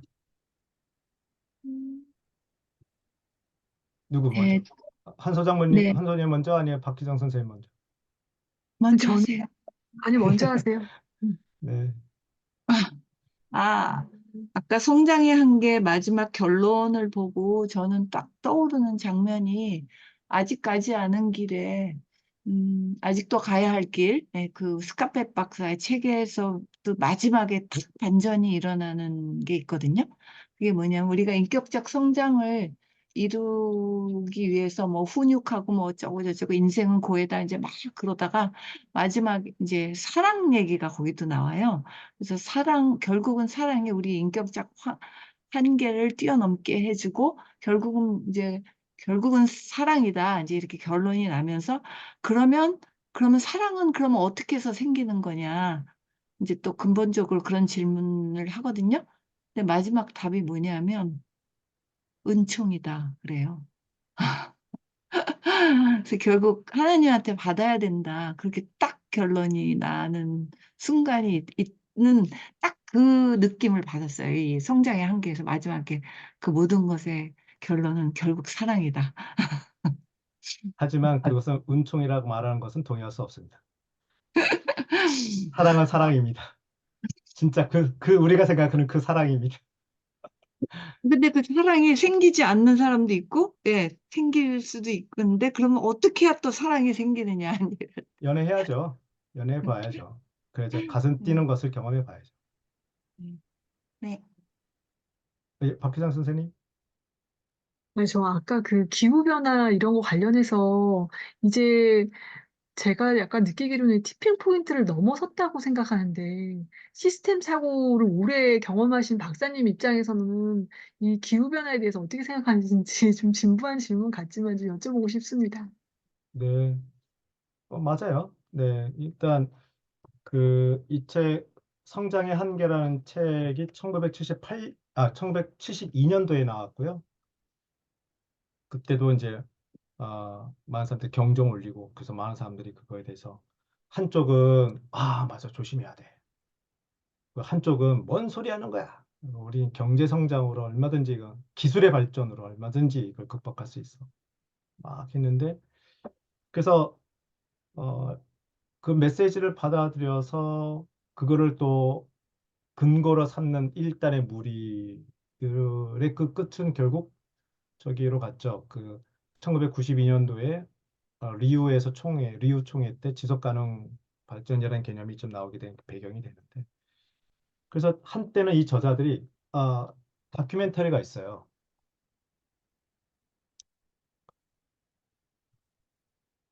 이거는 뭐 저희 생각보다도 모든 사람들이 똑같이 고민해 봐야 될 건데요. 이게 낫나? 성장의 한계 아마 이걸로 하면 될 것 같네요. 성장의 한계 낭독회 때 아마 제가 했을 것 같은데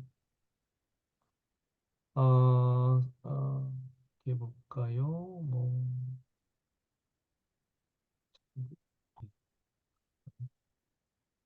오케이, 여기 있네요. 예. 리미트 그로스 1970년대 썼고 92년도 책을 또 썼어요, 이 저자들이. 왜 썼냐면 야, 우리 이제 72년도에 이렇게 뜨겁게 전 세계를 막 뜨겁게 토론시켰으니 우리 할 일 다 했다. 이제 우리 인류가 정신 차릴 거야. 좀 지나니까 어? 다시 말짱 도루묵이네? 아니 그렇게 이게 반짝이네? 뭐 우리가 뭐 냄비 근상 하는데 이 사람들도 그렇게 느낀 거예요. 그래서 안 되겠다. 그래서 한번 경정을 다시 한번 올리자 해서 92년도에 다시 책을 쓴 겁니다. 그러니까 20년 동안의 실제 데이터들이 있을 거 아니에요. 그래서 시뮬레이션을 다시 한번 업데이트하고 해서 우리도 반신반의한 것을 한번 다시 한번 검증해 보자 이렇게 된 거죠. 근데 책 제목을 보세요. Beyond the Limit이에요. 이미 한계를 넘어섰다. 이미 92년도에. 저 책의 메시지는 그겁니다. 미안하지만 이미 한계 넘어섰거든. 뭐 이 메시지거든요. 그런데도 정신을 못 차리니까 이제 다시 2004년도에 일부러 대놓고 72년도 책 제목 그대로 하면서 30년 업데이트판 내용 똑같더라. 우리가 30년 동안의 자료를 다시 업데이트해서 돌려봐도 다르지 않다. 하지만 음, 아직은 희망은 있다. 우리가 하기 나름이다. 뭐 이런 얘기를 해요. 자, 이 책 서문에 보면, 그러니까 2004년도 이 책이요. 서문에 보면 묘한 말을 합니다. 이 저자들 세 사람이 서로 평가를 하기를 우리 저자에는 세 성향이 있다. optimist, pessimist, 중도주의자. 비관주의자, 낙관주의자, 중도주의자가 우리 세상 다 있다. 우리 각자. 난 누군지 알아요, 저는. optimist는 누구겠어요? 도널드 메도서 이 책 저자겠죠. 네. 어, 중도주의자는 이제 남편이고 또 한 사람이 요르겐 랜더스라는 사람이 좀 그 사람일 것 같은데 이 세 사람의 의견을 계속 충돌하면서 우리의 미래는 어떻게 되니 뭐 이런 얘기를 한 그 결과물이 이 책인 거예요. 그래서 이 책을 보시면 뭐 여러 가지 생각이 좀 드실 거고 그래서 나는 어떤 선택을 할 것인가 이제 여러분의 선택이죠. 근데 참 묘하게 요르겐 랜더스라는 그 패시미스트 비관주의자가 그렇게 활동을 열심히 할 수가 없어요. 어, 이 책 이후에도 혼자라도 책을 또 써서 우리나라 책에는 더 나은 미래는 쉽게 오지 않는다. 이런 책도 썼고요. 음, 그래서 그렇습니다. 그래서 이 책은 로마 클럽 첫 번째 보고서로 이끌 정도로 굉장히 중요한 책으로 되어 있죠.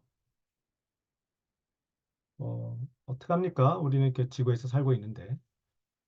어,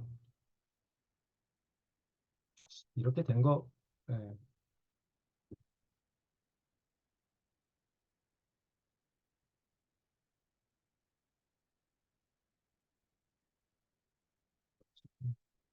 창백한 푸른 점이 여기서 얘기했었나? 그래서 그 다음 넣게. 아이,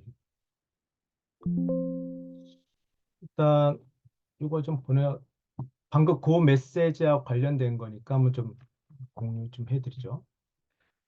코스모스 책을 썼던 칼 세이건이 나중에 나사의 총책임자가 되면서 보이저호를 떠나보내죠. 보이저호일 거야 아마? 맞나? 그쵸, 보이저 1호. 그러면서 야, 지구를 떠나갈 때 너 카메라를 돌려서 지구 좀 찍어봐. 그러니까 과학자들이 아니되옵니다. 그리하시면 뭐 태양의 역광이 되고 뭐 파손될 위험이 있고 하니 웃기지 말고 됐고 너를 위해서 이거를 위해서 우리 인류가 투자한 게 얼마나 많냐. 이 정도 서비스 못 해주니 해라. 그래서 강행했고 그래서 카메라를 돌려서 찍은 게 바로 이거예요. 오른쪽에 있는 거. 저 창백한 푸른 점이 지구라는 뜻입니다. 그래서 나중에는 이 창백한 푸른 점이라는 책도 다시 쓰셨는데, 창백한 푸른 점에 있는 문구예요. 제가 한번 읽어드릴게요. 낭독 좀 해드리겠습니다. 제가 저의 인생을 바꾼 정말 몇 안 되는 그 어, 문구 중에 하나인데요. 이렇게 멀리 떨어져서 보면 지구는 특별해 보이지 않습니다. 하지만 우리 인류에게는 다릅니다. 저 점을 다시 생각해 보십시오. 저 점이 우리가 있는 이곳입니다. 저곳이 우리의 집이자 우리 자신입니다. 여러분이 사랑하는, 당신이 아는, 당신이 들어본, 그리고 세상에 존재했던 모든 사람들이 바로 저 작은 점 위에서 일생을 살았습니다. 우리의 모든 기쁨과 고통이 저 점 위에서 존재했고, 인류의 역사 속에 존재한 자신만만했던 수천 개의 종교와 이데올로기, 경제 체제가 수렵과 채집을 했던 모든 사람들, 모든 영웅과 비겁자들이 문명을 일으킨 사람들과 그런 문명을 파괴한 사람들, 왕과 미천한 농부들이, 사랑에 빠진 젊은 남녀들, 엄마와 아빠들, 그리고 꿈 많던 아이들이, 발명가와 탐험가, 윤리도덕을 가르친 선생님과 부패한 정치인들이, 슈퍼스타나 위대한 영도자로 불리던 사람들이, 성자나 죄인들이 모두 바로 태양빛에 걸려있는 저 먼지 같은 작은 점 위에서 살았습니다. 우주라는 광대한 스타디움에서 지구는 아직 작은 무대에 불과합니다. 인류 역사 속의 무수한 장군과 황제들이 저 작은 점의 극히 일부를, 그것도 아주 잠깐 동안 차지하는 영광과 승리를 누리기 위해 죽였던 사람들이 흘린 피의 강물을 한번 생각해 보십시오. 저 작은 픽셀의 한쪽 구석에서 온 사람들이 같은 픽셀의 다른 쪽에 있는 겉모습이 거의 분간도 안 되는 사람들에게 저지른 셀 수 없는 만행을 생각해 보십시오. 얼마나 잦은 오해가 있었는지, 얼마나 서로를 죽이려고 했는지, 그리고 그런 그들의 증오가 얼마나 강했는지 생각해 보십시오. 위대한 척하는 우리의 몸짓, 스스로 중요한 존재라고 생각하는 우리의 믿음, 우리가 우주에서 특별한 위치를 차지하고 있다는 망상은 저 창백한 파란 불빛 하나만 봐도 그 근거를 잃습니다. 우리가 사는 지구는 우리를 둘러싼 거대한 우주의 암흑 속에 있는 외로운 하나의 점입니다. 그 광대한 우주 속에서 우리가 얼마나 보잘것없는 존재인지 안다면 우리가 스스로를 파멸시킨다 해도 우리를 구원해 줄 도움이 외부에서 올 수 없다는 사실을 깨닫게 됩니다. 현재까지 알려진 바로는 지구는 생명을 간직할 수 있는 유일한 장소입니다. 적어도 가까운 미래에 우리 인류가 이주할 수 있는 행성은 없습니다. 잠깐 방문을 할 수 있는 행성은 있겠지만 정착할 수 있는 곳은 아직 없습니다. 좋든 싫든 인류는 당분간 지구에서 버텨야 합니다. 천문학을 공부하면 겸손해지고 인격이 형성된다고 합니다. 인류가 느끼는 자만이 얼마나 어리석은 것인지를 가장 잘 보여주는 것이 바로 우리가 사는 세상을 멀리서 보여주는 이 사진입니다. 제게 이 사진은 우리가 서로를 더 배려해야 하고 우리가 아는 유일한 삶의 터전인 저 창백한 푸른 점을 아끼고 보존해야 한다는 책임감에 대한 강조입니다. 뭐 질문에 대한 답이 됐나요? 네, 그렇습니다.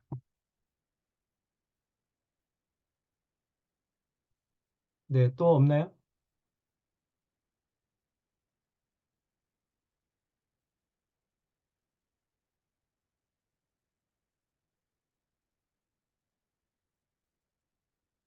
저 배고파요. 오늘 그만할게요. 네. 네. 예, 조은혜 선생님 채팅창에 좀 고맙습니다. 에포케라는 단어 기억해 주셔서 대단히 고맙습니다. 네, 채팅창 좀 다 읽어봤어요. 네, 좋은 의견 남겨주셔서 감사합니다. 그,